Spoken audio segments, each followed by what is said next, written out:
This week I want to speak about another element of dealing with fitna, which is chaos, turmoil, tribulation. And that is when inaction is actually necessary. When inaction, being intentionally inactive, is actually a good thing. And where we hold ourselves back, especially when we don't know what to do. Now this is actually a very important dimension here, that many of the narrations of the Prophet ﷺ about the end times are acted upon prematurely throughout Islamic history. So people who thought that the end of times would have been 800 years ago or 900 years ago, that's there. And so they kind of abandoned all things and didn't do anything. So prematurely acted upon some of these ahadith in their most absolute sense. And there are others that deal with these ahadith in a very inappropriate way, where they use these ahadith to introduce things that are not actually concepts in the religion. And so let's be very clear. When there is a known good to busy yourself with, then it is good to busy yourself with that known good. And when there is a known wrong to combat and to work against, then it is always good to busy yourself in working against that which is wrong. But then when there's a lot of confusion in between, and gray areas, and disinformation, and chaos, and people don't know where to go or what to do, that's where holding yourself back becomes very important in this regard. Before I get to this beautiful hadith of the Prophet ﷺ, where he gives 3 fundamental tips that a person can act upon to really keep themselves safe when things become confusing and distracting. This hadith is one in which Abu Umama asks Abu Tha'laba radiallahu ta'ala anhu, he says, this verse in the Quran, alaykum anfusakum, like worry about yourself, which is one of those statements that can be good or can be grossly misinterpreted, right? To mean abandon all others. Worry about yourself. He said, does that mean that we really should not care about society or worry about what's happening outside of ourselves and outside of our homes? How do we deal with this? And he said, I asked the Prophet ﷺ that question. And he said to me, rather, you should enjoin good and you should forbid evil. You should not abandon the act of enjoining good, doing good things, and working against that which is not good, working against that which is not wrong. You should enjoin good, you should forbid evil. But he said after that, sallallahu alaihi wasallam, he said, until you see people reach this level. And this particular level, by the way, is an absolute level, but there are always going to be elements of these things. So he said, until you see people reach a point where shuhan muta'an means people succumb to their greed. Shuh is a very particular type of greed. It's to hold back what is due to God or due to the people around you. So holding back zakah, or not fulfilling the rights of your family, not fulfilling the rights of your society upon you, holding back your wealth, holding back what you owe to others, because people succumb to greed, which is a potential fault or flaw in all of us. They succumb to greed. Or he went on to say, and people follow their lusts. Now you'll always find greedy people, and you'll always find people following their lusts, but the idea that this becomes the dominant order of the world around you, that people are shameless in their stinginess, and people are openly in obedience or in worship of their lusts and of their desires. And then he said, وَدُنْيَا مُؤْثَرَةً, and you find that people prefer the life of this world to the life of the hereafter, very clearly and very openly. And the next one he said, and every person has an opinion on everything. Everyone has an opinion on everything, and they're impressed by their own opinion. It's actually a very profound way of putting it. Everyone that could possibly have an opinion has an opinion on everything. So you have an opinion on everything from religion to science to medicine to biology to sociology.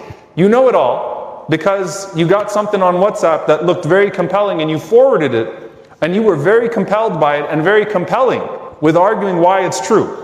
So, there's very little dispute in the world today that there is mass disinformation. The dispute is about who's causing the mass disinformation, right? And who should be checking it, not whether or not there is mass disinformation. That's a fact at this point, right? We live in a post-truth world. But everyone that has an opinion on everything and is impressed by their own opinion.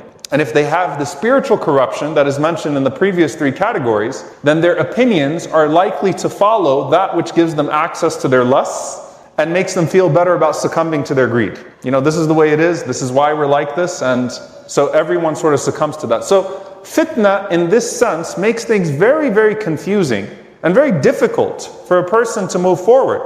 So the Prophet ﷺ said, so at that point, alayka bi nafsik, look, worry about yourself and leave the things that people are talking about and the affairs of the people, the masses. Stick to yourself, stick to what you know you should be doing with yourself, and leave off what everybody else is doing and everybody else is thinking of and the gossip of the day. Stick to yourself.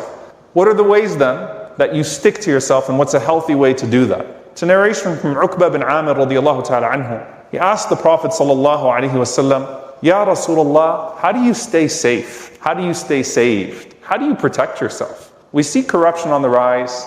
We see a lot of things that we're hearing about and we don't know what to believe and what to not believe. What do I do? Greed is overtaking us, and the Prophet ﷺ said, I don't fear for you poverty.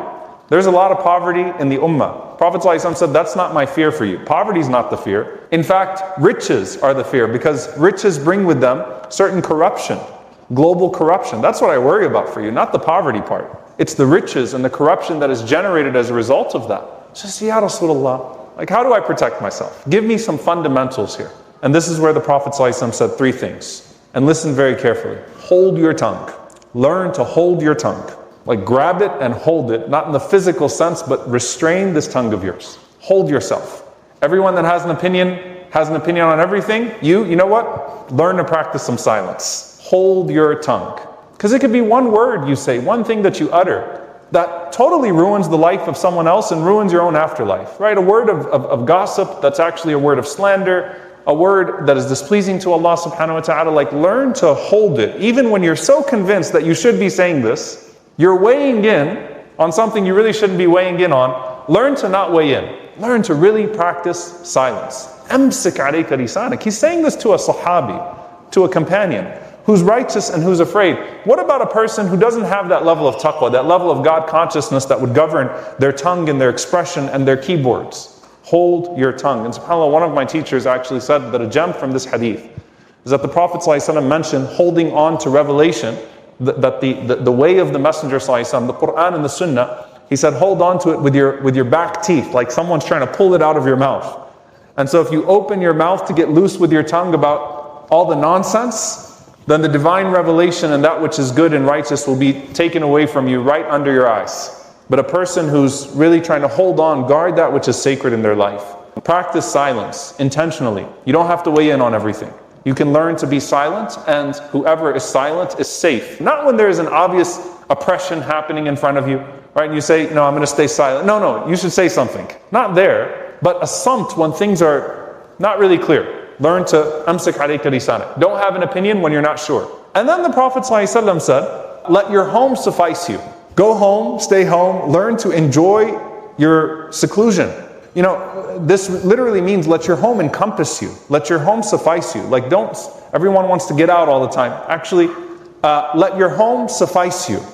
Now, the scholars mention two meanings of this. There's a minor opinion and a major opinion, and they don't contradict one another. In fact, they enrich one another. The first one, some scholars said, focus on your family. Focus on what's in your home. And that parallels ijtinab, leaving off the affairs of everybody else. Like, you know the saying, clean up your own house first? And often you find those that talk about everybody else's homes, the same thing's happening in their house. They're just not aware of it because you're busy talking about everybody else's business, and you're not realizing that those flaws and those diseases are actually penetrating your own home. You're losing your own children. You're losing your own house. So ihtimam, focus on your family. And indeed, that's one of the ways that we learn that those who taunt others for their sins often end up doing the same sins themselves at some point. Those who taunt other people for their affairs find that those affairs consume their own household. So that's one meaning of this hadith. The second meaning, which is the main meaning, is ilzam baytak. Like, learn to stay home a bit. Learn to be by yourself. Learn to enjoy seclusion. Learn to be introspective and reflective and in a state of contemplation and a state of remembrance. Because if you're talking about everybody else and you're busying yourself with everybody else's stuff, that is disaster waiting to happen. Even if you escape 9 times out of 10, that one disaster you fall into could lead to a much greater musibah for you on the Day of Judgment. So learn to enjoy your house. And this is something that requires some balance.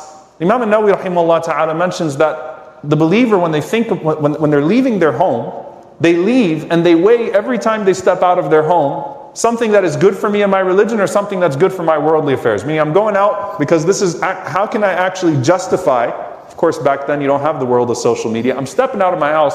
Why am I stepping out of my house? What's the benefit of me leaving my house right now and going out? So what's the religious benefit or what's the worldly benefit? Am I going to work? Am I going to benefit myself? Am I going to increase myself in risk and sustenance? Or am I wasting my time and wasting my good deeds in the process as well? So why am I leaving my house?